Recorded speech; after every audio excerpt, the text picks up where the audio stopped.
It's personal now! It's personal now! He must die! I'm the best ever. I'm the most brutal and vicious and most ruthless champion there's ever been. There's no one can stop me. Lynx is a conqueror. I won't do anything if I don't risk being embarrassed. Like now, I want to fight this young motherfucker. Me and Mike Tyson fighting. The vision I had, it's within me to be a fighter. Mike, I love you, but I'm gonna take your throne, brother. He's a manufactured killer. I'm a natural-born killer. Be in good shape because your health depends on it. We're going to war, and he's getting knocked out. Ladies and gentlemen, him up, Burial. I'm him up. He hits like a. It's personal now. It's personal now. He must die.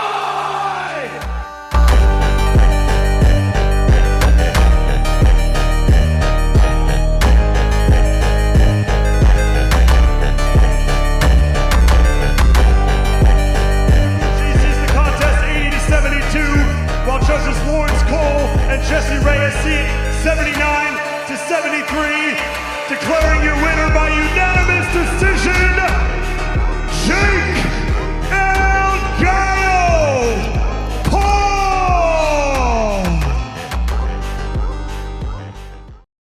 The senior Slayer couldn't put away the old legend as this fight dragged on to a decision. It was definitely a boxing match. At least, that's what we assumed since most of us were stuck watching it through endless buffering. Honestly, I don't know what was worse. The fight itself, or the constant lag. Parts of it felt like Jake Paul wasn't even trying to knock out Mike Tyson. Maybe it was respect for Tyson's power or just reverence for the legend himself. Oh, and imagine this. Some guy apparently dropped $2 million on a VIP package to watch this live.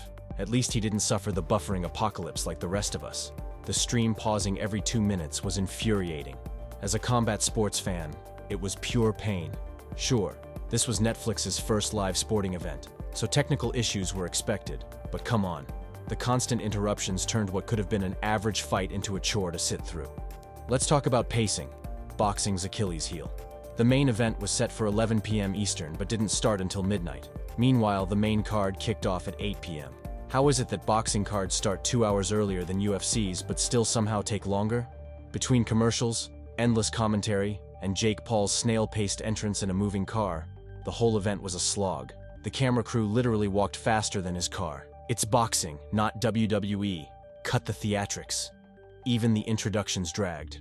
The announcer took forever hyping up Mike Tyson with over-the-top titles. Tyson himself probably rolled his eyes thinking, just let me fight already.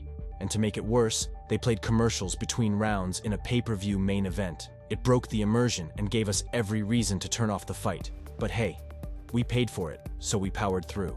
Now, the actual fight. What's there to say? Jake kind of carried Tyson. He landed some shots, but nothing devastating. Tyson, to his credit, showed a solid chin, ate a few punches, and even fired back occasionally. But let's face it, Tyson is 58. His defense was still decent, slipping and blocking shots, but his offense just couldn't keep up with Jake's speed. It played out exactly as you'd expect. A 27-year-old fighting a 58-year-old. Tyson's knees were shot, and he could barely move in the ring. Jake threw a few power shots, but it felt like he pulled his punches at times. For example, he timed Tyson's bobbing and weaving but hesitated to throw his signature right hand. Why? Maybe out of respect, maybe just to avoid criticism for knocking out an aging legend. Even the referee had to remind Jake not to measure by keeping his arm extended in Tyson's face, a rule in boxing that, honestly, just adds to the sport's overly restrictive vibe. This fight was a circus from start to finish. 2-minute rounds, sparring gloves, and a matchup that never should have happened. Let's not do this again. No more 27-year-olds fighting 58-year-olds. We learned our lesson from Vitor Belfort versus Evander Holyfield.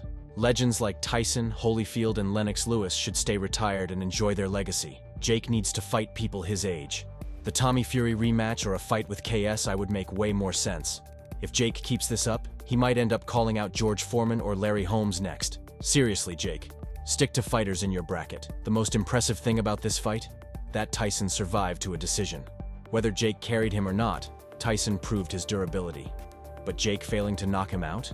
That's a bad look, considering he's half Tyson's age. Ironically, The oldest guy Jake has ever fought is the only one he didn't hurt in the ring. That's a stat he won't be bragging about anytime soon. At the end of the day, this fight made me appreciate UFC cards so much more. Every time I watch a boxing event, the UFC's faster pacing and better production stand out even more. If you made it this far, thanks for watching MMA All Out. Don't forget to like the video, subscribe, and hit the bell for notifications. I'll see you in the next one.